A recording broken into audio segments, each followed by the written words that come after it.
The World Eater Traitor Legion epitomizes bloodshed as they rampage across the galaxy, leaving a trail of carnage in the name of their infernal deity, Khorne. With countless skulls adorning their path, and entire worlds reduced to lifeless bloody husks, they venerate their bloodthirsty patron through an endless orgy of violence. Led by none other than Demon Primarch Angron, they embody boundless hatred and fury, augmented thanks to the butcher's nails embedded within their skulls, driving them to unparalleled levels of ferocity, bloodlust, and carnage. Khorne berserkers charge forth, roaring their allegiance to the blood god and his skull throne, their chain weapons revving and thirsting for blood. Alongside them march the abominable 8-bound, demon-infested war machines and legions of blood-hungry jackals. Consumed by a fervor for slaughter, the World Eaters eviscerate any who dare oppose them, offering their victims as tribute to Khorne. Swift and relentless, they close in on their enemies, delivering death with each savage blow. What is up, guys? It's the Sound Alchemist, part of OneMindSyndicate, and today I'm back to talk about Warhammer 40k. So recently, I've been reading and learning so much about the World Eaters because I've been playing them in my crusade that I really fell in love with the look of one of their named characters, and that is none other than Lord Invocatus. This guy is a beast on the battlefield. He doesn't really have that good of a leadership role because as of right now, the World Eaters don't really have a mount/cavalry/beast force.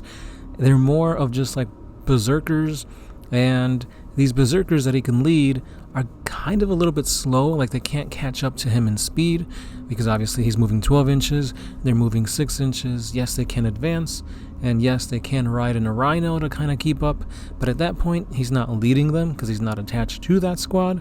So regardless of that gameplay mechanic that doesn't quite really fit, I feel like he really embodies what it means to be a World Eater berserker lord riding atop a demonic mount.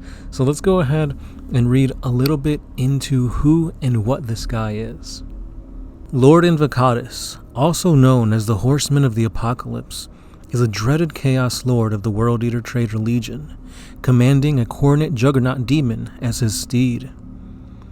The Khornate hordes under his command resemble a relentless force of nature, sweeping across planets in waves of unfathomable bloodshed and carnage, leaving nothing but desolation and viscera of their enemies in their wake.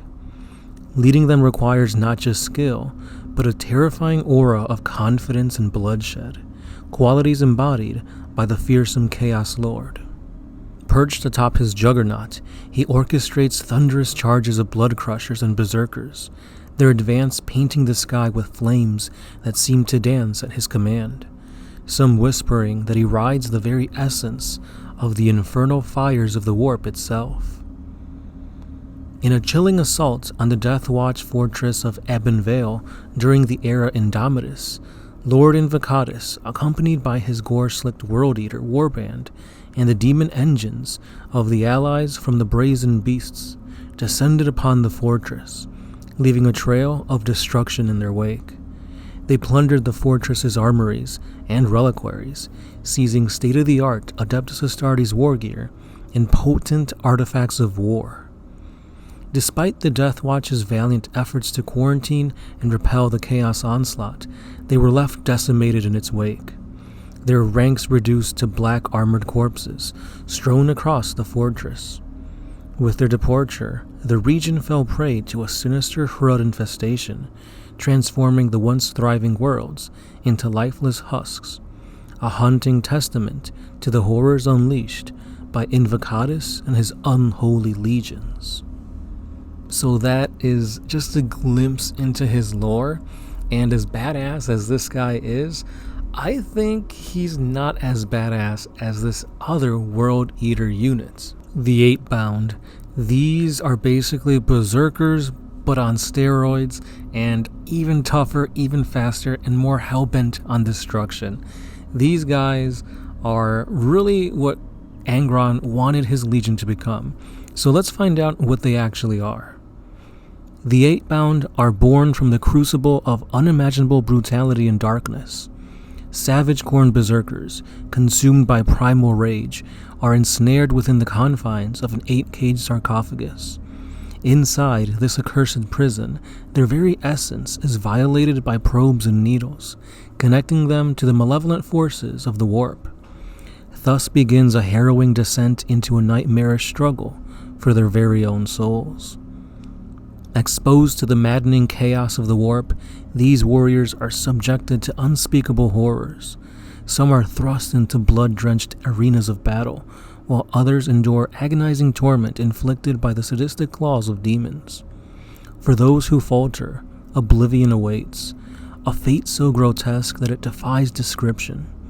Some simply vanish into the void, while others are twisted into grotesque chaos spawn, or reduced to naught but a crimson stain upon the floor. Yet for the victorious few, a sinister transformation takes place. Possessed by 8 demons each, their flesh becomes a vessel for boundless bestial power. Thus the Eightbound emerge from their trials as changed beings, their souls forever locked in a ceaseless struggle for dominance. In battle, they wield weapons of unspeakable cruelty, eviscerators, chain axes, chain fists. Even their own hands are mere weapons of war, dripping with the blood of countless victims. The chain fists of the exalted Eightbound fuse with their very flesh, inspiring terror in all who behold them. Even amongst the Eightbound, there are those whose spirits rise above the rest. They are known as the Exalted. They achieve a twisted communion with demons dwelling within them. These abominations, these world eaters, are the epitome of terror and chaos, wielding power beyond mortal comprehension. They are the true nightmares of the galaxy, the harbingers of unfathomable carnage and destructions, the delight of their demonic primarch, Angron. And there you have it, guys. You could see just how brutal and devastating these guys are just by the art alone. They really do take the whole being possessed berserkers to a whole nother level. Now, let me know if you guys think there are any other World Eater units that you want to see or learn a little bit more about. Like I said, I've been playing the World Eaters in Crusade, and they've been doing pretty good. I like the whole simplicity of how their playstyle is. Run and get into combat before the enemy. And Angron is awesome. Like, he's just an intimidating warrior, both as a just model and on the game, like with rules and whatnot. So that's all I got for today, guys. Let me know your thoughts down below, and don't forget to like, comment, and subscribe. As always, this has been the Sound Alchemist, part of OneMindSyndicate, and I'll see you guys in the next one. Peace.